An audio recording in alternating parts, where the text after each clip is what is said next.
हम लोग श्रीमद् भागवतम के तीसरे स्कंद के 24वें अध्याय के 33वें श्लोक को पढ़ रहे हैं। देखिए, बहुत सिंपल बात है।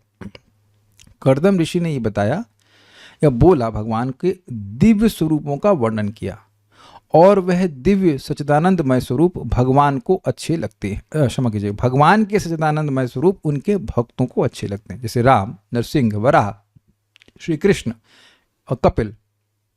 ये उनके स्वरूप कैसे हैं? सब सच्चिदानंदमय हैं। लेकिन भौतिक जगत यह भी तो भगवान से आया है, तो ये किस प्रकार से भगवान का एक रूप है, उनकी अभिव्यक्ति है, वह इस श्लोक में वर्णन हो रहा है।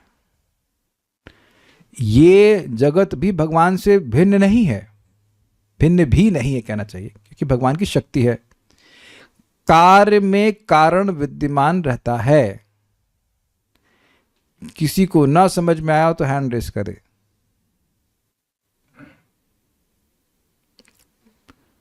नहीं, वरुण को समझ में आ गए या अभी कुछ थोड़ा थोड़ा है? आपका माइक लीजिए, समझ में आ जाएगा।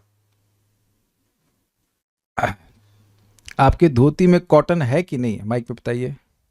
ऑन तो कर लीजिए, ऑन वो वहां से ऑन कीजिए उसको। हाँ प्लीज ऑन। हाँ बोलिए। कॉटन है। और कुर्ते में? कुर्ते में भी। आपने मिठाइयाँ तो पसंद आती होंगी आपको जी। तो रसमलाई में दूध है जी। दही में है जी। पनीर में है जी। और कौन से और क्या बनाते हो? खोए हुए है जी। चीज। हाँ अब समझ आ गया। देखो ऐसे लग रहा है जैसे मैं कोई नई बात कह रहा था, क्योंकि कल परसों समझाया था। क्या कारण रहे बिना कार्य हो सकता है? Cause is always there in the effect और नॉट? अच्छा चलिए माइक लीजिए। ये बताएं कि रसमलाई में वोडका कितनी होती है? कुछ उसको मतलब पता है वोडका? अच्छा तो आप समझ गए कि रसमलाई में वोडका, तो शराब रसमलाई में क्यों होगी? Got it? यानी कि कॉज हमेशा इफेक्ट में होता है। ये समझ में आ गया। तो भगवान इस जगत के कारण हैं, तो भगवान अब इस जगत, इस इफेक्ट में जो इफेक्ट है उनका, उसमें रहेंगे कि नहीं रहेंगे? लेकिन इंटरेस्टिंग बात है कि यद्यपि भगवान कण कण में व्याप्त हैं, वो इससे अलग हैं, वो उससे अलग हैं। दूध को परिवर्तित करते हैं तो दही आता है, तो दूध कुछ परिवर्तित रूप में है, लेकिन कुछ परिवर्तित रूप में है। लेकिन भगवान बिना परिवर्तित हुए जगत में प्रवेश किए रहते हैं। ये सब बातें यहाँ पे बोल रहे हैं और बहुत सारी बातें यहाँ पे बोल रहे हैं। मेरे पीछे बोलिए।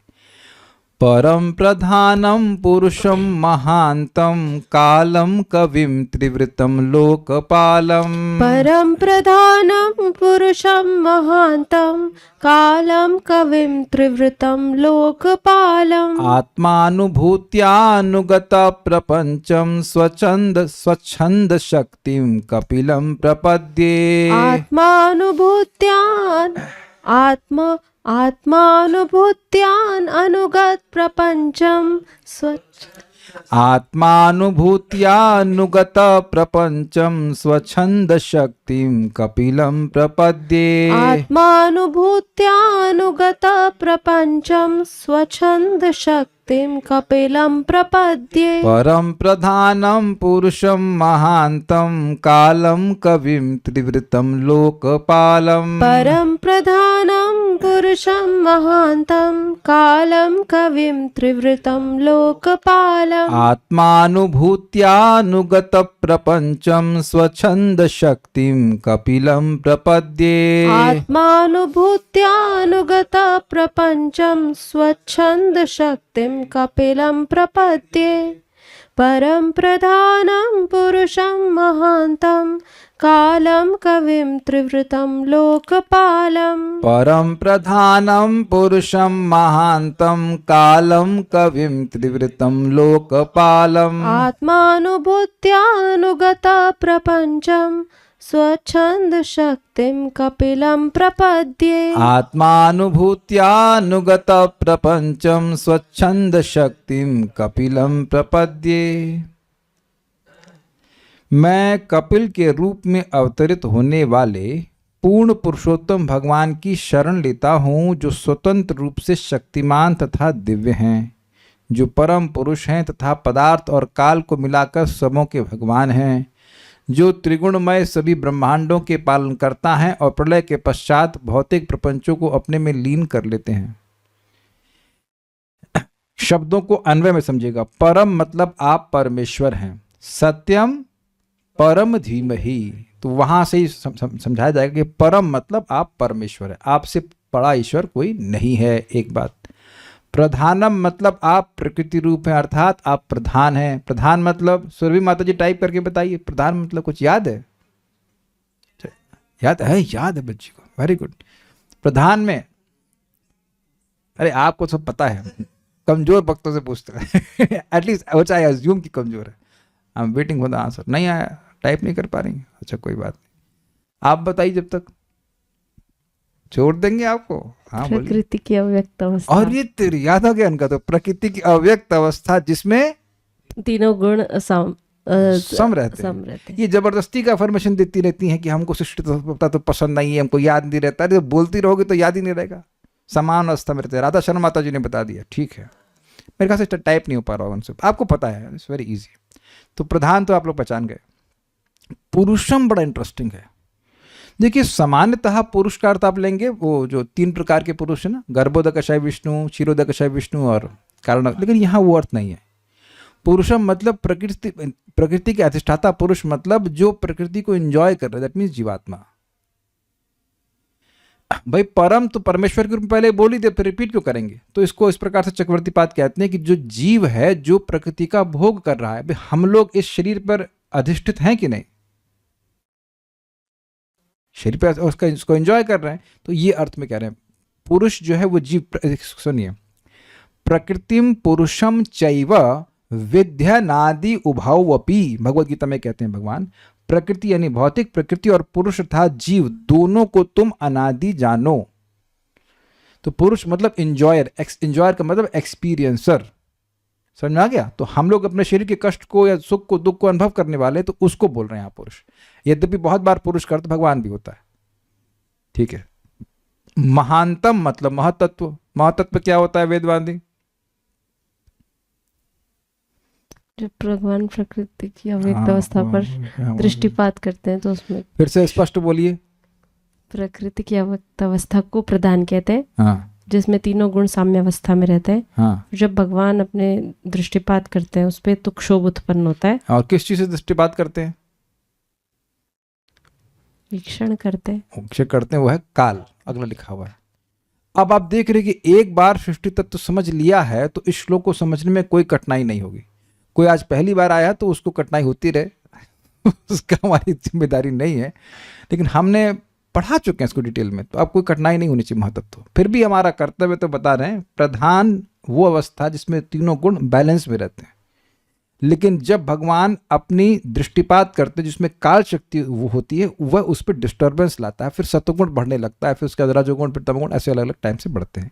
तो जब डिस्टर्ब अवस्था है जिसमें सतोगुण की प्रधानता है, उसको महतत्व कहते हैं।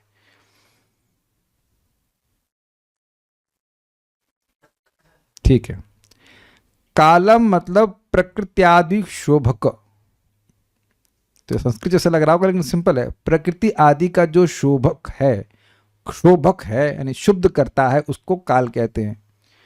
कल्याण प्रभु तो सॉरी कालिया कृष्ण प्रभु तो ऐसा मुंह बनाने लग रहा है एकदम कॉन्ट्रडिक्टरी बात बोल दी है। किसको नहीं समझ में आ रहा है? शुद्ध करना, शोभ करना है तो समझा रहा है। शोभयंती कितनी बार गोपी गीत पढ़ने के बाद भी आपको सृष्टि तत्व समझ में नहीं आ रहा है। अच्छा, अब देखिए कवि का अर्थ बड़ा अच्छा है। कवि मतलब सर्वज्ञ, अर्थात प्रधान आदि के आविर्भाव और लय इत्यादि के आप साक्षी हैं। ये अर्थ बड़ा मजेदार है। प्रधान का प्राकट्य कब होता है और उसका लय कब हो जाता है, वह आप जानते हो, उसके विटनेस आप हो, और इसके बीच में जो कुछ भी होता है वह भी उसके साक्षी आप हैं। मतलब जब ब्रह्मा जी की उत्पत्ति होती है, उससे और पहले एक्चुअली शुभ हो जाता है, तो महतत्व की सृष्टि जब हुई और उसके बाद महतत्व जब लीन हो गया, उस पॉइंट से जो द्विपरार्ध का समय है, उस समय में जो कुछ भी हो रहा है भगवान उसके साक्षी हैं। आप जानते हैं कि ब्रह्मा जी के दिन के समय में भी कुछ आंशिक प्रलय होती है, उस समय भी भगवान एक्टिव रहते हैं। This is very interesting. तो कवि की व्याख्या समझ पा रहे हैं? कवि मतलब सर्वज्ञ, और सर्वज्ञ की व्याख्या इस प्रकार से हो रही है कि महतत्व की सृष्टि हुई, क्योंकि प्रधान एक्चुअली लीन नहीं होता है, प्रधान तो हमेशा रहता है। महतत्व की सृष्टि हुई और महतत्व की विनाश हुआ, उसके बीच में जो भी घटना होती उस सबके साक्षी आप हैं। Got it? जो कुछ भी हो रहा है उसको भगवान सब जानने वाले हैं। त्रिवृतम, आवृत का क्या अर्थ होता है? ढक देना। तो त्रिवृतम जो 3 प्रकार से ढकता है, अर्थात सात्विक, राजसिक एवं तामसिक तीनों प्रकार के अहंकार भी आप हैं। ये सब इफेक्ट्स हैं। मूल तो महातत्व, उसके बाद सारी सृष्टि होती रहती है। आप पढ़ चुके हो सृष्टि तत्व में, पहले सात्विक अहंकार से देवता आते हैं और मन आता है, यस, मन और देवता आदि आते हैं, इंद्रियों के नियामक देवता और मन आते हैं। राजसिक अहंकार से बुद्धि आती है और इंद्रियां आती हैं, और तामसिक अहंकार से पंच महाभूत और तन्मात्राएं आती हैं। वेदवादी कह रहे हैं हाँ, सब कुछ जान रहे, सब कुछ हमें याद है, everything is in her grip, हमारे फिंगर टिप्स पे है। तो ये त्रिवृतम, हाँ मैं सही बोल रहा हूँ, अनुमोदन कर रही है। तो त्रिवृतम मतलब 3 प्रकार का अहंकार जीव को ढका रहता है, तो इसलिए त्रिवृतम कह रहे हैं। त्रिवृतम मतलब 3 गुणों का अहंकार, 3 गुण वाला अहंकार। अब लोकपालम बड़ा इंटरेस्टिंग।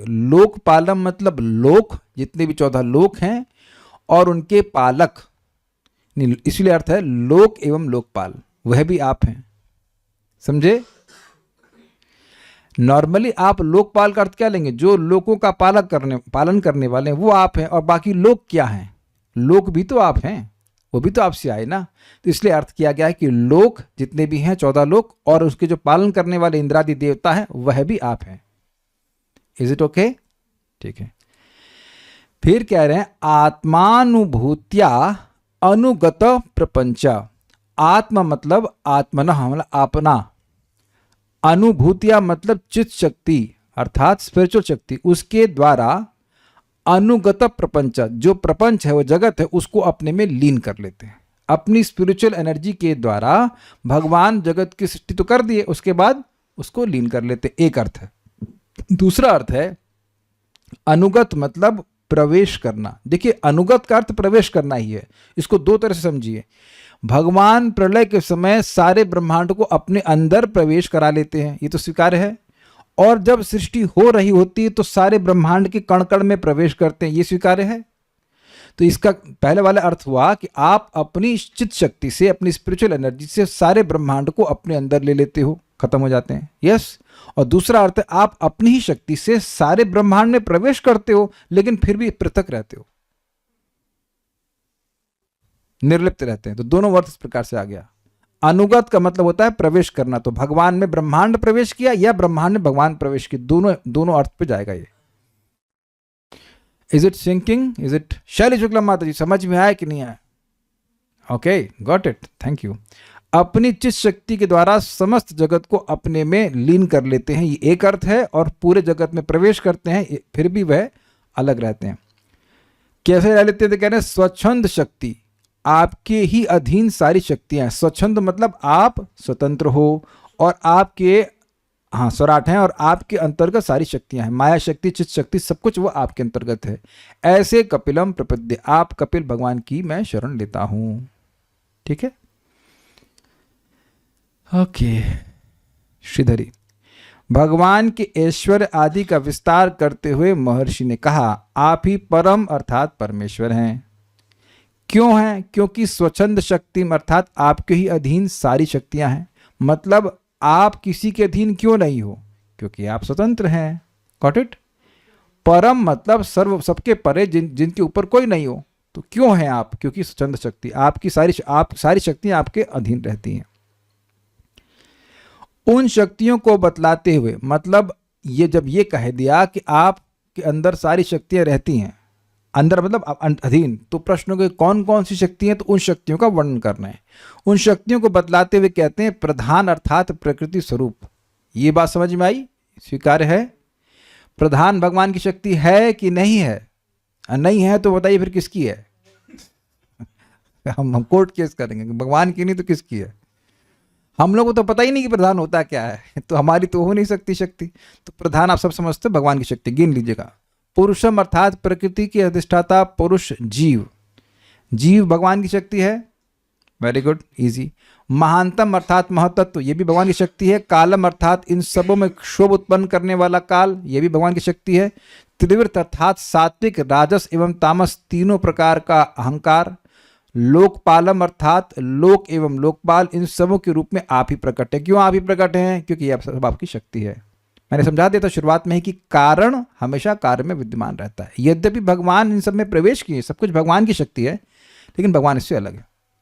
ओके, इस तरह से माया के द्वारा प्रधान आदि रूपता को बतलाकर चित्त शक्ति के द्वारा श्री भगवान की निष्प्रपंचता को बतलाते हुए उन्होंने कहा, ये बात थोड़ा समझा रहा हूं, ये बताया कि इस जगत में जो कुछ भी दिख रहा है वो भगवान ही है, क्योंकि वो भगवान की शक्ति है। तो कहीं व्यक्ति ये ना सोचने लग जाए कि अच्छा भगवान भी भौतिक हैं क्या। जैसे समझिए आप,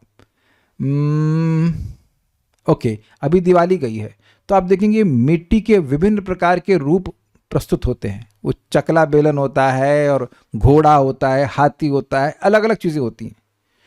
तो वो उनमें मिट्टी प्रवेश कर रही है ना, तो मिट्टी अलग तो नहीं हो गई उससे, इज इट नॉट। लेकिन भगवान से सारी वस्तुएं आई हैं, लेकिन भगवान का स्वरूप उन वस्तुओं से अलग है। लेकिन वो वस्तुएं भगवान का ही रूप हैं, जैसे मिट्टी का ही रूप सारे वो खिलौने हैं, क्योंकि मिट्टी उसमें प्रवेश की हुई है। लेकिन भगवान का ही एक रूप है ये सारी वस्तुएं, लेकिन भगवान इनसे अलग है। भाई एक बात आपको समझाई गई थी कि गाय गोबर है, लेकिन गोबर गाय नहीं है। अब बताइए, इस पे प्रकाश डालेंगे, गोबर पे प्रकाश डालेंगे वेदवादिनी, गाय गोबर कैसे है। हाँ, गाय गोबर कैसे है, स्वीकार है कि गाय गोबर है। प्रभु जी, गोबर गाय से आता है। वेरी गुड, सही उत्तर। अचिंत्य भेदाभेद। हाँ, वेरी गुड। आज आप जितने भी तुक्के मारे सब सही जा रहा है। तो गाय से गोबर आता है ना भाई, तो जिससे जो वस्तु आएगी उससे अभिन्न है। आप मान लीजिए गाय का गोबर पड़ा हो, तो आप ये नहीं कहेंगे कहां से इंसान गोबर कर दिया, आप ऐसा नहीं बोलेंगे। देखते ही आप बोलेंगे गोबर से है, गाय से। अच्छा, गोबर गाय नहीं है,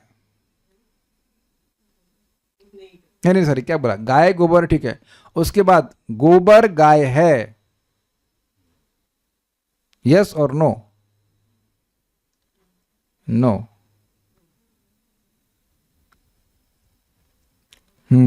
सही बोल रहे हैं एक भक्त कि गाय गोबर है क्योंकि गोबर गाय से आता है, लेकिन गोबर गाय नहीं है क्योंकि गाय गोबर से नहीं आती है।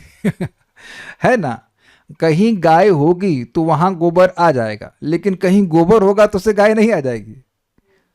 उम्मीद है कि बात समझ में आ गई होगी। ठीक है, वैसे गाय दूध है, लेकिन दूध गाय नहीं है। ठीक है ना।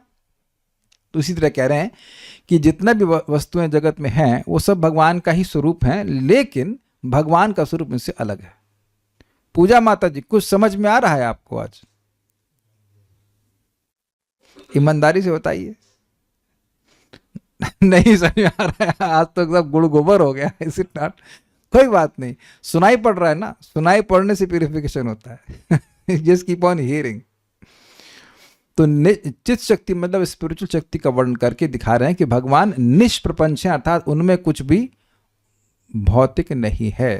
जैसे एक एग्जाम्पल और आप समझ लीजिए, सूर्य है, तो सूर्य तो तेजमय है, लेकिन अच्छा, सूर्य पे ही सारे पेड़ पौधे आश्रित हैं कि नहीं? सूर्य के बिना तो पेड़ नहीं उग सकता है।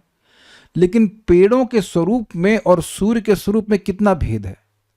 तो देखा जाए तो जितना भी पेड़ है वो सब सूर्य का ही एक रूप है, क्योंकि सूर्य की शक्ति पर आश्रित है। लेकिन सूर्य के स्वरूप में और पेड़ों के स्वरूप में बहुत अंतर है। अच्छा, अब मैं ये कहूं कि बादल सूर्य का एक रूप है, तो कौन मानेगा? कोई वोट देगा हमको? पूजा माता जी वोट देंगी हमको? ना ना प्रभु, ऐसा नहीं। मोक्ष रूपा माता जी हमको वोट दे रही, ठीक है। बादल सूर्य का ही एक रूप है। अच्छा, जो लोग मुझे मेरा अनुमोदन कर रहे हैं वो रिएक्ट करना शुरू किया। अंकित प्रभु ने रिएक्ट किया, शैली शुक्ला माता जी बोल रहे हैं, तुंग विद्या माता जी, और बड़े वोट मिल गए मेरे, तो आज में मेरी सरकार बन रही है। Very good. अब आप समझ रहे हैं कि बादल की सत्ता सूर्य पर आश्रित है। सूर्य के बिना बादल कैसे बनेगा? लेकिन बादल सूर्य नहीं है, क्योंकि बादल में तो तेज नहीं होता है, बादल में तो पानी होता है। Is it okay? तो ये जगत जो है वो भगवान से अलग नहीं है, लेकिन जगत भगवान नहीं है। भगवान जगत के रूप में है, लेकिन जगत भगवान नहीं है। तो उम्मीद है कि बात समझ में आ गई। तो इसलिए अब भगवान को उससे पृथक दिखाने के लिए कहते हैं आत्मानुभूत्या नुगत प्रपंचम, अर्थात आप अपनी चित्त शक्ति के द्वारा अनुगत होकर संपूर्ण प्रपंच को अपने में लीन कर लेते हैं। इसको थोड़ा समझिए। आत्मा मतलब आत्मनः, अर्थात अपनी भृत्या नहीं, अनुभूत्या शब्द, अनुभूत्या, अनुभूत्या मतलब चित्त शक्ति के द्वारा, अनुगत, अनुगत दिख रहा है इसमें, अनुगत मतलब अंदर ले लेना, अपनी स्पिरिचुअल एनर्जी के द्वारा भगवान प्रलय के समय सारे प्रपंच अर्थात जगत को अपने अंदर ले लेते हैं। समझ में आ गए क्लॉज? आप कविम अर्थात सर्वज्ञ हैं। कवि का मतलब होता है नॉलेजेबल पर्सन, तो इसलिए कह रहे हैं आप सब कुछ जानने वाले हैं, अर्थात प्रधान आदि के आविर्भाव और लय इत्यादि के आप साक्षी हैं। कब ये जगत की सृष्टि होती, कब इसका लय होता है, ये आप जानते हो, आपके अलावा कौन नहीं है, कोई नहीं जानता। ऐसे आप कपिल भगवान की मैं शरणागति करता हूं। थोड़ा समझिए, आप और मैं द्विपरार्ध के बारे में यानी ब्रह्मा जी की परम आयु के बारे में सुनते हैं, जानते नहीं है। आलू का पराठा कैसा होता है वो आप जानते हो, सुनते नहीं हो कि सुना है हमने आलू का पराठा कुछ होता है। Knowing means knowing, not simply hearing. तो अब यहां पे भगवान ही क्यों जानते हैं? क्योंकि सृष्टि के पहले भगवान ही थे और सृष्टि के बाद में भगवान ही रहेंगे, बाकी कोई नहीं रहेगा। अगर पूछा जाए कि ब्रह्मा जी अपनी आयु जानते हैं, that will be difficult, because Brahma ji भी तो 50 साल के हुए, अभी 100 साल के होंगे तब न जानेंगे, अभी 100 साल के हुए कहाँ? ब्रह्मा जी तो 50 साल के हुए ना। आपकी परम आयु कितनी है कालिया कृष्ण प्रभु? पता नहीं। क्यों नहीं पता? क्योंकि परम आयु भी हुई नहीं है। समझ गए कि नहीं समझ? पता है मतलब सुने हैं ना, भगवान से जाने हैं, वो तो खुद नहीं। अब विचार करो, बड़ी इंटरेस्टिंग बात है, ब्रह्मा जी को खुद नहीं पता है कि इतनी लंबी आयु हमारी होगी। भगवान ने रिवील किया होगा जो कुछ किया हो। तो जानने वाले तो भगवान ही है ना कि कब सृष्टि हुई और कब प्रलय होगी, वही देख रहा है कि नहीं। I think you got the point. सारार्थ कुछ प्रश्न है क्या किसी? ठीक है। सारार्थ दर्शनी, ऐश्वर्य का वर्णन करते करते अनिश्चित रूप का भी उल्लेख किया है परम इत्यादि श्लोक से। मतलब भौतिक रूप के में भगवान के भक्तों को इंटरेस्ट नहीं होता है, लेकिन अब जब ऐश्वर्य का वर्णन कर रहे हैं तो भगवान के भौतिक रूप का भी वर्णन कर दिया। परम अर्थात प्रपंचातीत। अब आप एक प्रश्न करोगे, जब ये बोल रहे हैं कि प्रपंच से परे, तो ये तो कुछ स्पिरिचुअल की धारणा हो रही है ना। लेकिन आप देखिए कि परम की व्याख्या कैसे हो रही है, भौतिक एनर्जी के संबंध में हो रही है। अग्रीड? परम अर्थात प्रपंचातीत, प्रपंच मतलब भौतिक जगत के परे, तो संबंध तो भौतिक जगत से ही जोड़ रहा है ना, आध्यात्मिक जगत का संबंध जोड़ रहा है। आप बताइए। हाँ, तो भौतिक जगत से संबंधित ही तो गुण का वर्णन कर रहे हैं भगवान का। अगर मैं कहूं वैकुंठपति, तो वैकुंठ संबंधित, जैसे मान लीजिए कहें कि भाई ये इनका घर वृंदावन में है, और उनसे दूसरे कहें इनका घर जेल से बाहर है। जो जेल से बाहर है, ये तो कोई बहुत अच्छा विशेषण नहीं हुआ ना। तो भौतिक जगत जेल है, तो जेल से जो परे हैं वो परम।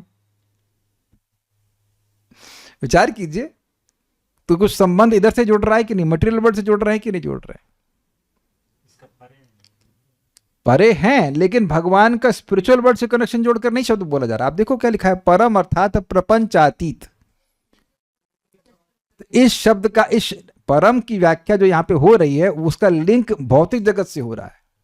तो जो भगवान के वह रूप जो भौतिक जगत से संबंधित है, उसका भगवान को, उसमें भक्तों को बहुत रुचि नहीं होती है। इस भौतिक जगत से रूप रिलेटेड होते हैं ना, विराट रूप है कि नहीं, ये काल है कि नहीं। अब काल के बारे में किसको, अब वैकुंठ में गोपियां काल के बारे में कुछ बात कर रही हैं क्या, या वैकुंठ में कुछ बात हो रही हो? तो जो भगवान का संबंध मटेरियल एनर्जी से भी है, उस संबंध को भी वर्णन कर रहे हैं। वो भी ऐश्वर्य है भगवान का, बट वो भगवान के भक्तों को बहुत रुचिकर नहीं लगता है। प्रकृति और पुरुष से भिन्न स्वरूप परमेश्वर आप हैं और आपसे भिन्न प्रतीत होने वाले प्रधान आदि बाह्य रूप भी आप ही हैं। उसी कपिल रूप वाले आपकी मैं पूर्ण रूप से शरण ग्रहण करता हूँ। मतलब जो भौतिक शक्ति का प्राकट्य है वो आपसे अलग लगता है, लेकिन वो आप ही हैं। आप ही हैं का मतलब वो भी आप हैं, मतलब आपसे भिन्न नहीं है, वो आपका इफेक्ट है। आप ही प्रधान अर्थात प्रकृति स्वरूप में स्पष्ट है। आप ही पुरुष अर्थात उसके अधिष्ठाता जीव हैं और महतत्व रूप में महानतम। काल अर्थात प्रकृति आदि शोभक भी आप हैं।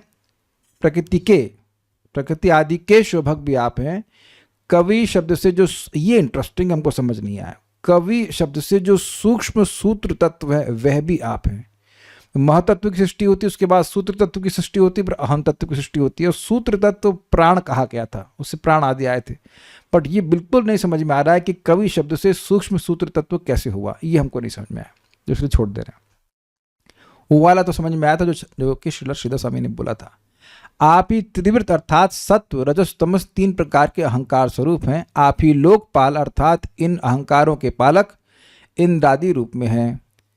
प्रपंच में अंतर्यामी होने के कारण प्रपंच रूपत्व कहा गया है। इसको समझाऊंगा। आत्मानुभूतिया अर्थात आप अपनी चित्त शक्ति द्वारा प्रपंच से बाहर स्थित रहकर भी अनुगत प्रपंचम अर्थात जिसके द्वारा प्रपंच प्रविष्ट है वह आप हैं। ये बात समझ में आई? आत्मा अनुभूतिया अपनी चित्त शक्ति के द्वारा आप इस भौतिक जगत से अलग रहते हो, लेकिन अनुगत प्रपंचम आप कण कण में इस जगत के हर वस्तु में प्रवेश किए रहते हो। देखिए इस बात को आकाश से समझ लीजिए। भगवान स्वयं बोलते हैं यथा आकाशो स्थितो नित्यम वायु सर्वत्र को महान तथा सर्वाणि भूतानि मत्स्थानि उपधार्य। जैसे आकाश में महान वायु रहती है, जितना भी वायु का इधर से उधर जा रही, लेकिन आकाश से बाहर नहीं जा सकती, ऐसे सारी वस्तुएं मुझ में हैं। उसी प्रकार से आप देखो कि आकाश हर वस्तु में है। आप वाटर प्रूफ बना सकते हो और एयर प्रूफ भी कुछ स्थान को बना सकते हैं वैक्यूम बना करके, लेकिन आकाश प्रूफ नहीं बना सकते। लेकिन आकाश पूर्णतः निर्लिप्त रहता है कि नहीं? ऐसा तो नहीं कह सकते कि आकाश को गंदा कर देंगे। पूजा माता जी, आकाश का रंग क्या होता है? नए बच्चों को परेशान करना चाहिए। बताइए बताइए, जल्दी से टाइप कीजिए। आकाश का रंग क्या होता है? Let's see if you know it. तो आकाश पूर्णतः निर्लिप्त रहता है। कि टाइप नहीं हो रहा? कोई बात नहीं। नीला बोल रही हैं? नीला? हाँ नीला है ना? नीला नहीं होता है आकाश का रंग नीला नहीं होता है। आकाश का कोई रंग नहीं होता है। जो आप देख रही हो वो आकाश नहीं है वो आकाश नहीं, जो ऊपर दिखाई पड़ता है वो नहीं है आकाश। आकाश मीन्स स्पेस। स्पेस का कोई रंग नहीं होता है। वो हम मान लेते हैं कि आकाश नीला है, वो आरोपण करते हैं, लेकिन आकाश हर जगह और आकाश हर जगह प्रवेश किया। अब मैंने बोल दिया तो आप बोल रहे हैं कुछ नहीं अरे चीटिंग है पहले बोलना चाहिए था। और पॉइंट इज कि उसी तरह से जैसे आकाश हर जगह प्रवेश किया है, भगवान हर जगह प्रवेश किए हुए हैं, लेकिन उससे निर्लिप्त रहते हैं। प्रपंच के हेतु होने से भी प्रपंच रूपत्व कहा गया है। कहा है स्वच्छंद शक्ति, जिनकी अधीन माया आदि सभी शक्तियां हैं वे भी आप हैं। ये थोड़ा समझिए। भगवान प्रपंच के कारण है। प्रपंच का मतलब होता है जगत, जगत के कारण है। और प्रपंच रूपत्व मतलब ये जगत भी आपका एक रूप है, क्योंकि स्वच्छंद शक्ति मतलब आपके अंतर्गत सारी माया आदि शक्तियां रहती हैं। तो ये जगत किसका इफेक्ट है? आपकी शक्तियों का इफेक्ट है, और शक्तियां आपके अंतर्गत रहती, इसलिए ये जगत आपका ही एक रूप है। ये कहते हैं इदम ही विश्वम भगवान निवेतरः। आपकी इच्छा से माया शक्तियों द्वारा यह प्रपंच निर्मित हुआ है। माया आदि आपकी शक्ति स्वरूप होने से आपसे अभिन्न है, और शक्ति का कार्य प्रपंच रूप भी उनसे अभिन्न माने जाते हैं। ये सभी माइक रूप आपके ही रूप में। समझिए, दूध का एक इफेक्ट है दही, और दही से आप बना सकते हो मिष्टी दही, दही से आप बना सकते हो बटर मिल्क, दही से आप और जो कुछ बना सकते हो, अगर लस्सी। तो अब आप देखिए, दूध दही में व्याप्त है और दही उसके अन्य इफेक्ट्स में व्याप्त है। उसी तरह से भगवान की शक्ति है माया, और माया के विभिन्न प्रकार के कार्य हैं। तो ये जो जगत है वो माया के द्वारा सृष्टि होती है, माया उसकी सृष्टि करती है। और माया क्योंकि भगवान की शक्ति, तो भगवान माया के कारण हुए और माया जगत के कारण हुआ, इसलिए जगत में भी भगवान कारण के रूप में व्याप्त है। If A is the cause of B and B is the cause of C, then naturally A is also present in C, is it not? पूजा माता जी, आप शायद सृष्टि तत्व नहीं समझ पा रही हैं, मतलब नहीं समझ पाएंगे और नहीं सुनी होंगी, अब समझ में आ रहा है। जैसे दादी का डीएनए पोती में है कि नहीं है? दादी नहीं होती तो माँ भी नहीं, सॉरी, पिता नहीं होता, और पिता नहीं होता तो फिर बच्चा भी नहीं होता। अब तो क्लियर है ना, वो होता ना लीनिएज जिसे कहते हैं, डीएनए। तो दादी का यानी एक माँ का इफेक्ट है, उसका बेटा, उस बेटे का इफेक्ट है उसके बेटा, बेटा बेटी जो भी है। एग्जाम्पल कहाँ से लेके आए? कबाड़ी बाजार से।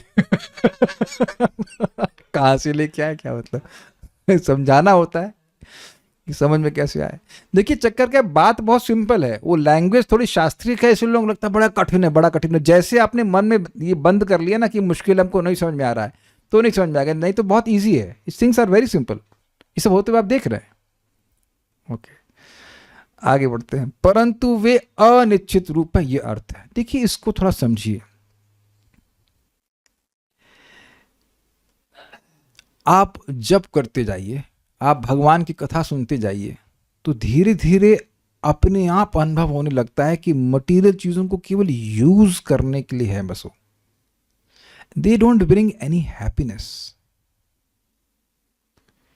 कितने लोगों को ये रियलाइजेशन हो रहा है? ये बात किसी को भी नहीं हो रहा। चलो मैं तो हाथ खड़ा कर देता हूं। They don't bring happiness. हमारे कल्याण कृष्ण प्रभु कह रहे हैं comfort. Comfort is equals to happiness.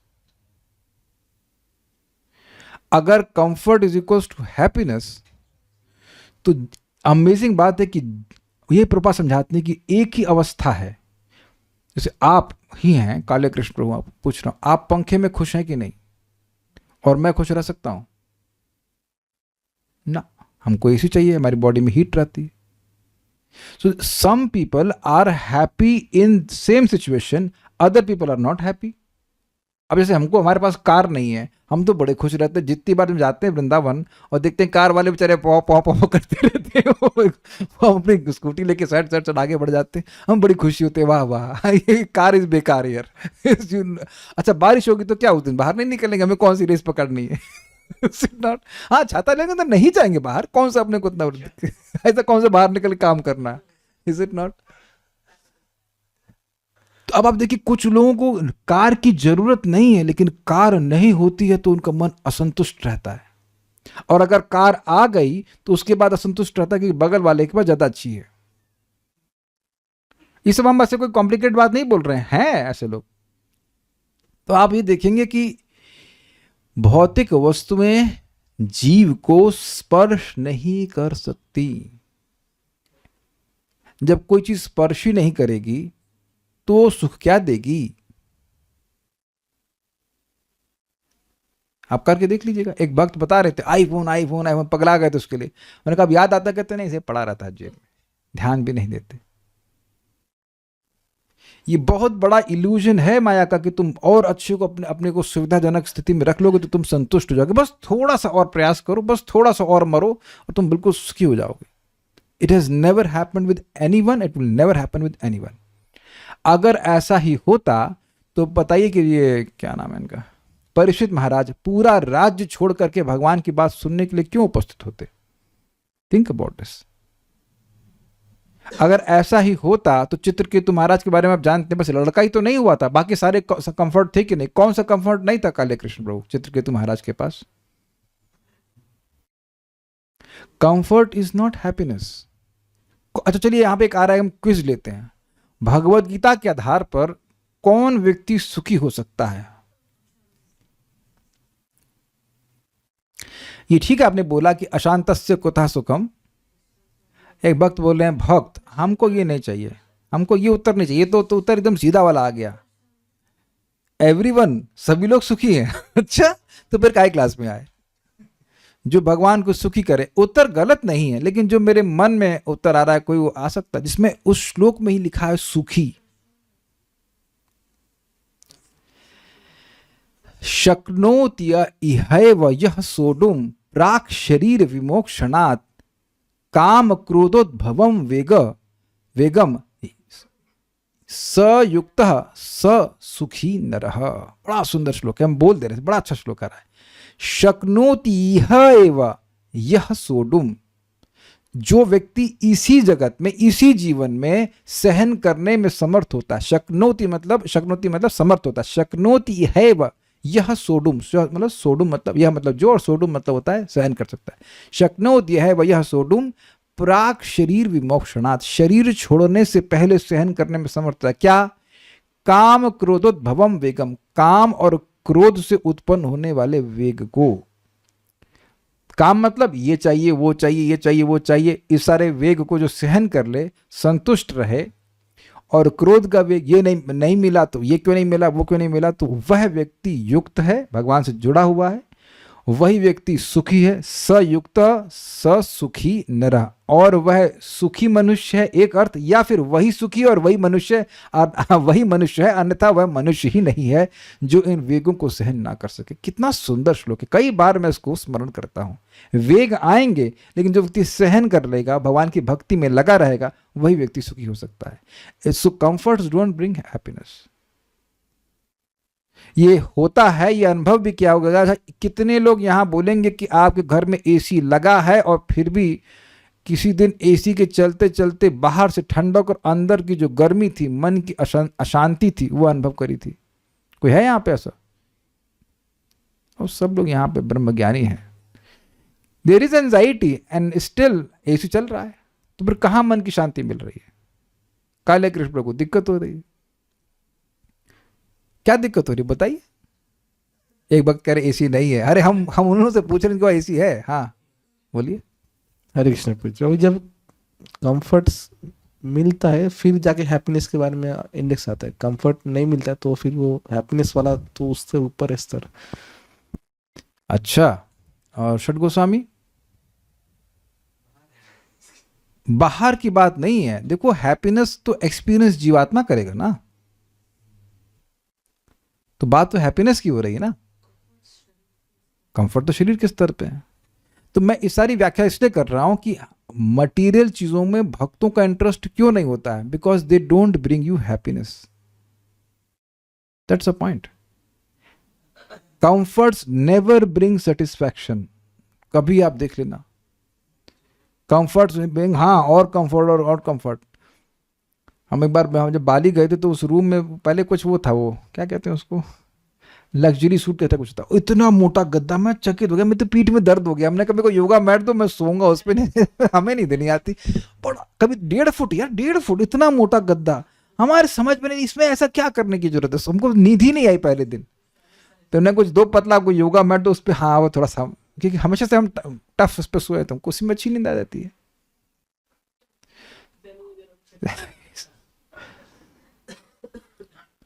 तो भौतिक चीजें सुख नहीं प्रदान करते हैं, ये सत्य है। आप देखो, जितने आप पैसे वालों को आप जब अंदर से देखेंगे तो आप देखेंगे बड़े परेशान है।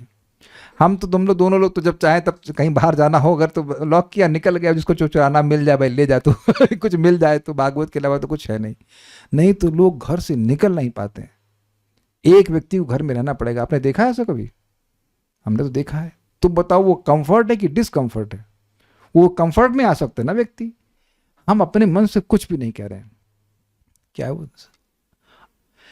सदा समुद्विग्न धियाम असद ग्रहात, जो असद को पकड़े हैं उनकी बुद्धि हमेशा डिस्टर्ब रहेगी।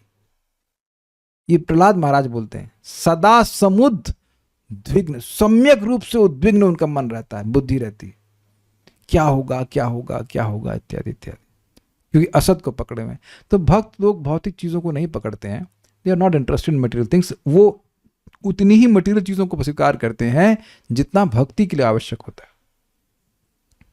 समझ रहे हैं बात? ये है। अच्छा, एक इंटरेस्टिंग चीज देखिए, हमारे आज राधिका प्रभु तो आए नहीं, इनके पास तो स्कूटी है नहीं और आपके पास स्कूटी है, तो ये दुखी हैं? नहीं। मैं इनको अगर स्कूटी दूंगा तब भी नहीं लेंगे। हाँ, साइकिल तक नहीं ले रहे हैं तब। अब आप ही प्रैक्टिकल देखो कि आप एक टाइम पे सोच रहे थे कि यार स्कूटी नहीं मिलेगी तो मैं दुखी रहूंगा। इट्स ओके, हमको भी चाहिए थी स्कूटी, लेकिन ये तो नहीं है दुखी। तो अब आप भी जीवात्मा हो, ये भी जीवात्मा है, मैं भी जीवात्मा हूं, तो अगर वाकई इस स्कूटी से सुख आ रहा होता तो फिर इनको दुखी रहना चाहिए। यही प्रभुपाद समझा रहे हैं कि भाई एक सिचुएशन में दूसरा बंदा बिल्कुल सुखी है और एक दूसरा व्यक्ति एकदम दुखी है। Point what it is being mentioned is कि मटेरियल चीजों से हमारा सुख आ नहीं रहा है, ये बात है। We become happy by connecting with Krishna, ब्रह्म संस्पर्श कहा जाता है, ये बात बोल रहे हैं। सोचिए आपको सारे कंफर्ट दे दीजिए, बस कथा छोड़ हटा दीजिए आपके जीवन से और जब हटा दिया जाए बस, तब समझ गए बात। तात्पर्य कि मैं ये समझाना चाह रहा हूं कि भगवान के दिव्य स्वरूपों का संपर्क ही जीव को सुख प्रदान करता है, इसलिए भक्त लोग उसमें इंटरेस्टेड होते हैं। यद्यपि भौतिक वस्तु में भगवान के रूप हैं, लेकिन वह स्पिरिचुअल सेटिस्फैक्शन नहीं दे सकते। ठीक है। तात्पर्य यहां कर्दम मुनि अपने पुत्र कपिल मुनि को परम संबोधित करते हुए 6 ऐश्वर्यों का उल्लेख करते हैं। ये हैं धन, वीर्य, यश, रूप, ज्ञान तथा वैराग्य। परम शब्द श्रीमद् भागवत के प्रारंभ में परम सत्यम पद में श्री भगवान के लिए आया है। परम की व्याख्या उसके बाद आने वाले शब्द प्रधानम से भी होती है, जिसका अर्थ है प्रमुख, मूल, प्रत्येक वस्तु का स्रोत, सर्व कारण कारणम, सभी कारणों का कारण। ये समझ में आई बात। प्रधान से ही सारी वस्तुएं जगत में आई हैं, इसलिए उस दृष्टि से वह सर्व कारण कारणम कहा जा रहा है, लेकिन उससे भी परे भगवान है, ये कहा गया। ठीक है। श्री भगवान अरूप नहीं, वे पुरुष या भोक्ता हैं, वे काल तत्व हैं और सर्वज्ञाता हैं। वे भूत, वर्तमान तथा भविष्य सब कुछ जानने वाले हैं। जैसा कि भगवत गीता में पुष्टि की गई है, भगवान कहते हैं, मैं ब्रह्मांड के कोने कोने की प्रत्येक वस्तु, वर्तमान, भूत तथा भविष्य को जानता हूं। ये कविम शब्द की व्याख्या है। यह भौतिक जगत जो 3 गुणों के चक्र से गतिशील है, वह भी उन्हीं की शक्ति का ही प्रदर्शन है। ये त्रिवृत्त शब्द की व्याख्या है। परस्य शक्तिर विविधैव श्रूयते, जो कुछ भी हम देखते हैं वह उनकी शक्तियों का फल है। श्वेताश्वतर उपनिषद 68। परस्य ब्रह्मणा शक्ति तथेदम जखिलम जगत, यह विष्णु पुराण की उक्ति है। मतलब सब कुछ भगवान की ही शक्ति से आ रहा है। हम समझ सकते हैं कि हम जो कुछ भी देखते हैं वह 3 गुणों का योग अयोग है, किंतु वास्तव में यह भगवान की शक्ति का फल है। ये भी समझ में आया। जगत में जो कुछ भी आया वो आया प्रधान से। प्रधान में केवल 3 गुण है, रजोगुण, तमोगुण, सतोगुण। तो इस जगत में जो कुछ भी बना है इन तीनों के ही सम्मिश्रण से बना हुआ है। लोकपालम, वे वास्तव में समस्त जीवात्माओं के पालन करता है। नित्यो नित्यानाम, वे समस्त जीवात्माओं के लीडर हैं। अगवा मतलब लीडर हैं। वे एक हैं किंतु अनेक अनेक जीवात्माओं का पालन करने वाले, एक्सेप्ट मेरा, है ना। यही जीव का ज्ञान है कि नहीं। सबका पालन कर रहे हैं, बस मुझको ही छोड़ देंगे, इसलिए मुझे बहुत टेंशन लेने की जरूरत है। क्या करें, भगवान की शक्ति हमारे ही पालन करने में दिक्कत हो जाती। ठीक है। ईश्वर समस्त जीवों का पालन करते हैं, किंतु कोई भी ईश्वर का पालन नहीं कर सकता। ये बड़ा मजेदार है। देखिए, अगर कोई मर जाए तो सारे लोग मिलकर के भी उसको नहीं जिला सकते, लेकिन भगवान अकेले सबको जिला रहे हैं, खिला रहे हैं, पिला रहे हैं। ये बात है। यह उनकी स्वच्छंद शक्ति है, वे अन्यों पर आश्रित नहीं है। ये बात बड़ी गंभीर है। देखिए, अन्य देवता आपके कर्मों के सेक्रेटरी हैं। अच्छा कर्म करते हैं उसके अनुसार देते हैं, लेकिन जब आप भगवान की भक्ति करते हैं तो क्योंकि भगवान स्वच्छंद शक्ति हैं, स्वतंत्र हैं, इसलिए आपको, मुझको कर्मों के अनुसार नहीं देते।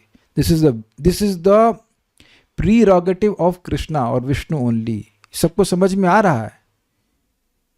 वेदवादी समझा नहीं थी कि जैसे एस्ट्रोलॉजी में बोलते हैं कि भाई ये आपका कर्म में कुछ बन रहा है तो कुछ उसका कमोबेशी हो सकता है, आप कुछ अनुष्ठान करेंगे, लेकिन ऐसा नहीं कि वो कर्म खत्म हो जाए। लेकिन कर्माणि निर्दहति किंतु च भक्ति भाजाम, जो भगवान की भक्ति करता है भगवान उसके कर्मों को ही नष्ट कर देते हैं, खत्म। ये बार बार सुनना चाहिए, कोई नॉर्मल चीज नहीं। आप भगवान को अगरबत्ती घुमा रहे हैं, कुछ भी कर रहे हैं, it's not an ordinary thing. Krishna destroys your Karma. ऐसे आप अगरबत्ती घुमा रहे हैं, भगवान अंदर से कह रहे खत्म करो उसे कर्म, finish your offering water to Krishna. जो भी कुछ भी भगवान की सेवा कर रहे हैं, नाम जप कर रहे हैं। अभी कल से देखो, अगर समय मिलेगा तो भक्ति सामने शुरू करूंगा तो आप आश्चर्यचकित होगे। छोटी छोटी सेवा भी भगवान की, फूल सूंघने की सेवा। सूंघने में तो कोई मेहनत भी नहीं, सूंघने के तो नियम भी नहीं है कि आपको नहा के सूंघना है, ये चरणामृत लेने की है। सो सच स्मॉल सर्विसेज, और प्रहार होता है जबरदस्त आपके कर्मों पे, चाहे पुण्य हो चाहे पाप हो चाहे कुछ भी। अरे केवल प्रसाद लेने से क्या लिखा था, 10 बिलियन यज्ञ का फायदा मिलता है। सबके लीवर ठीक है ना, हाँ प्रसाद पाते रहिए। जस्ट अब आपको कहेंगे इसमें प्रभु जी आप क्या बहुत बड़ी बात कर दी, बड़ी बात है क्योंकि अभी हमको एक भक्त बोले प्रभु जी हम भोग भगवान को अर्पण भी नहीं कर पा रहे हैं। तो जब भोजन बनाने में आधा घंटा लगता है तो क्या 5 मिनट भगवान को भोग लगाने में नहीं आपको मिल रहा है? इसका समझ गए ना, श्रवण की कहीं कमी है तभी तो ऐसा सोच रहे हो, तभी तो नहीं कर पा रहे। 10 बिलियन यज्ञ, अरे भाई 25,000 की नौकरी के लिए व्यक्ति 2 बजे से लेकर रात के 12 बजे तक 2 से 2 मतलब खट रहा है और इतना बड़ा लाभ मिल जाएगा यज्ञों का, उसके लिए 5 मिनट आपके पास नहीं है। जब भी मुझे कोई कहता है ना कि इस चीज के लिए मेरे पास समय नहीं है, ये सब नौटंकी, उसको पता नहीं कि इसका लाभ कितना होने वाला है, इसलिए सुनना चाहिए। कृष्णा इज अमेजिंग, स्वच्छंद शक्ति, जो हमारे आपके लिए अच्छा होगा बस वही जीवन में लाके देंगे आपके, क्योंकि वे अन्यों पर आश्रित नहीं। This is brilliant, this is amazing. आप ऐसे व्यक्ति की शरण ले रहे हैं जो दूसरे की शरण में नहीं है। अब वरुण प्रभु क्या आप अपने मन माने तरीके से जो अपने सबॉर्डिनेट है उनकी सैलरी बढ़ा देंगे, डबल कर देंगे? नहीं, क्योंकि आप ऊपर वाले के अंडर में हैं। ऊपर वाला मतलब आपके बॉस के। लेकिन भगवान के ऊपर कोई नहीं है, उनको प्रसन्न कर दिया आपने, और उनको प्रसन्न करना आसान भी है, उनको प्रसन्न कर दिया then he can give you anything any time, वो जितनी मात्रा में देना चाहिए उनको। He has no answerability to anyone. बहुत मजेदार बात है भाई। अगर वो सोच ले कि कल आपको वापस लाना है तो कल ले आएंगे, कोई कुछ नहीं कर सकता। अरे भैया इसका इतना कर्म बाकी रह गया था, कहते तुम भोगो व्हाटएवर तुम। Krishna is absolutely independent but he can't force you to chant Hare Krishna Krishna Krishna Hare Hare, Hare Ram Ram Ram Hare Hare, क्योंकि हमारी जो छोटी सी फ्री विल उसमें हस्तक्षेप नहीं करते हैं। उसको सही तरह से उपयोग करना सीख जाइए तो आप बस मस्त हो जाएंगे। आप किसी की पत्री में लिखा है कि आप हरे कृष्ण मंत्र जपोगे ना, कोई किसी की में नहीं लिखा होगा। मे भी कुछ स्पिरिचुअल इंक्लिनेशन लिखी रह सकती है, लेकिन हरे कृष्ण मंत्र तो नहीं लिखा रहता है, नहीं लिखा रहता है। So what we are getting through devotees and through Krishna is something which is beyond our karma. हमको बहुत अच्छा लग रहा है, ये उनकी स्वच्छंद शक्ति है क्योंकि वे अन्यों पर आश्रित नहीं है। कोई कितना ही अपने को स्वच्छंद क्यों ना कहे, फिर भी अपने से बड़े किसी ना किसी के अधीन रहता है। और ये बहुत जबरदस्त बात है। What is Krishna consciousness, what is self realization, what is mukti. बहुत अमेजिंग प्रपात कहते हैं, मुक्ति मतलब स्वीकार करना कि मैं सबॉर्डिनेट हूं, मैं इंडिपेंडेंट नहीं हूं। कितना अमेजिंग है ना। Liberation should have a sense of freedom, but actual liberation means you accept that I am subordinate to Krishna. और उसको थोड़ा और खोलिए, if I don't surrender to Krishna, if I don't listen to Krishna, I have to listen to Maya, which again is under Krishna.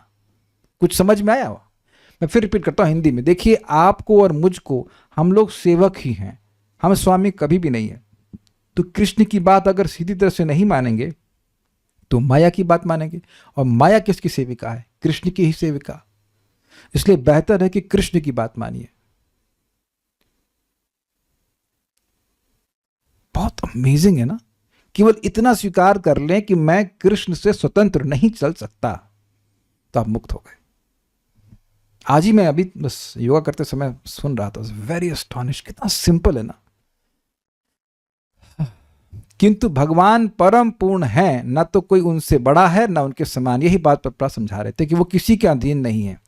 क्योंकि कपिल मुनि कर्दम मुनि के पुत्र के रूप में प्रकट हुए, किंतु कपिल श्री भगवान के अवतार थे, अतः कर्दम मुनि ने शरणागत होकर उन्हें सादर नमस्कार किया। मतलब यद्यपि बेटे हैं फिर भी उनकी शरण में जा रहे हैं। इस श्लोक का अन्य महत्वपूर्ण शब्द आत्मानुभूत्यानुगत प्रपंचम है। भगवान कपिल, राम, नृसिंह, वराह रूपों में से किसी एक में अवतरित होते हैं, और इस संसार में वे जो भी रूप धारण करते हैं वह उनकी आत्मीय अंतरंगा शक्ति का प्राकट्य है, मतलब स्पिरिचुअल एनर्जी का। ये भौतिक शक्ति के कोई रूप नहीं होते। इस संसार में प्रकट होने वाली सामान्य जीवात्माएं भौतिक शक्ति द्वारा उत्पन्न शरीर हैं, मतलब उनके शरीर उनके होते हैं। किंतु जब कृष्ण या उनका कोई एक विस्तार या भिन्न अंश उस संसार में अवतार लेता है, इस संसार में अवतार लेता है, तो ऐसा प्रतीत होता है कि वह भौतिक शरीर से युक्त है, किंतु उसका यह शरीर भौतिक नहीं होता। वे सदैव दिव्य शरीर धारण करने वाले हैं। किंतु मूर्ख तथा धूर्त अर्थात मूढ़ लोग उन्हें अपने जैसा एक मानते हैं और इस प्रकार उनका उपहास करते हैं। वे न समझ सकने के कारण कृष्ण को पूर्ण पुरुषोत्तम भगवान के रूप में स्वीकार नहीं करते। भगवद गीता में श्री कृष्ण कहते हैं, अवजानन्ति माम मूढ़ा मानुषिम तनुमाश्रितम। जो मूढ़ हैं वे मेरा उपहास करते हैं कि ये तो क्षत्रिय है, ये कोई मनुष्य है या महामनुष्य है, महापुरुष है, ऐसा करके। लेकिन महापुरुष नहीं, हो भगवान है। जब ईश्वर कोई रूप धारण करते हैं तो इसका यह अर्थ नहीं होता कि वे भौतिक शक्ति की सहायता से रूप धारण करते हैं, जैसे हमारा शरीर भौतिक प्रकृति ने दिया, ऐसा भगवान नहीं करते। वे अपना आत्म रूप प्रदर्शित करते हैं क्योंकि वे अपने आध्यात्मिक धाम वैकुंठ में वास करते हैं। तो वहीं से डायरेक्ट आ जाते हैं, ये बात बोल रहे हैं, सिंपल सी बात है। और कोई प्रश्न है यहाँ पे? नहीं है, सो विल स्टॉप हियर। तो यहाँ पर बहुत एक श्लोक और बोलेंगे और उसके बाद वो फिर भगवान बोलेंगे। I think so, like this, ऐसे ही होना चाहिए। प्रवचन सुनते वक्त वैराग्य आता है लेकिन बाद में फिर भूल जाते। अच्छा, तो प्रवचन आप एक बार सुनते हैं या प्रवचन आप बार बार सुनते हैं? अच्छा प्रश्न है। देखिए, अगर एक बार किया और थोड़ा वैराग्य आया तो रोज सुनेंगे तो स्थायी वैराग्य आएगा। कोई भी चीज आप जब रोज करते हैं तो उसका स्थायी प्रभाव होता है। और नहीं विचार हो रहा है, नहीं समझ में आ रहा है, तो राजमा खाइए 1 महीना रोज, फिर देखिए कि कैसे वायु बढ़ेगी बॉडी में। है करना मत, लेकिन एग्जाम्पल दे रहा हूँ कि एक दिन तो खा लेंगे, हजम कर लेंगे, लेकिन रोज राजमा खाने की तो मेरे ख्याल से सामर्थ्य किसी का है? किसी का ऐसे इंजन और पेट में लगा हो जो रोज राजमा खा ले? तो आप समझ गए कि रोज खाएंगे तो बॉडी में कुछ डिस्टर्बेंस हो ही जाएगा। Is it not? और मैं फिर रिपीट करूंगा कि वैराग इज नॉट घृणा। घृणा is a form of attachment. बस अनमनस के कुछ है, ठीक है, जितना हमारे भक्ति के काम का उतना स्वीकार कर लेंगे, बाकी जो नहीं क्या करना। कुछ और कह रहे हैं, बच्चों को कैसे भगवान की तरफ उन्मुख कर सकते हैं? देखिए, ये हम नहीं बता पाएंगे कि ना तो मैं बच्चा हूं हमको नहीं पता बच्चे कितना समझते हैं। जो इनके बच्चे हों उनसे पूछ लीजिए, अगर जिनके बच्चे भक्ति कर रहे हो उनसे पूछ लीजिए कि कैसे होता हो। अब इतना बात महाराज की इनको समझ में आती है कि अगर माता पिता भक्ति करते हैं तो बच्चे देख के भक्ति करने लग जाते हैं। होता होगा ऐसा कुछ, ऐसा हो जाता होगा। लेकिन इतनी बात हमको जो समझ में आती है, हम लोग भक्ति करना सीखे हैं श्रवण कीर्तन के द्वारा। जब भगवान की बात समझ में आती तो भक्ति करने की इच्छा होती है, भक्ति करते हैं, सताम प्रसंगाम इत्यादि। अब बच्चों को कैसे करें? प्रसाद खिलाइए ना, इस जीवन में भक्ति करें, कम से कम प्रसाद खाएंगे तो वो पुण्य मिलेगा, अगले जन्म में भक्ति करेंगे। I have no answer for this. बच्चे की दृष्टि से हम नहीं देख सकते उन्हें कितना समझ में आता है और क्या ज्ञान दिया जा सकता है। No idea. आप कर लीजिए अभी तो पहले, उसके बाद बच्चों को देखते हैं। प्रसाद खिला दीजिए उन बच्चों को, नथिंग। जिनके बच्चे बड़े हैं वो भी भक्ति कर रहे हैं क्या? तो हम एक वक्त को देख के बोल रहे हैं जान से, वो भी तो जो बड़े बच्चे को नहीं समझा पा रहे तो छोटे बच्चे को कैसे समझाएंगे? हमको नहीं पता ये क्या। कुछ और लास्ट कमेंट है, उसको देख लेते हैं। राइस को यदि बिना पूरा पकने से पहले बंद कर दो तो अध पके रह जाएगा। तो क्या माता जी कुकिंग क्लास के बारे में कुछ बता रही हैं? हमको ये आपके कमेंट समझ में नहीं आया। तुमको पता है? What do you want to say? No understand. Okay, so will stop here. Srimad Bhagavatam की जय, श्रील प्रभुपाद की जय, निताई गौर प्रेमानंदे।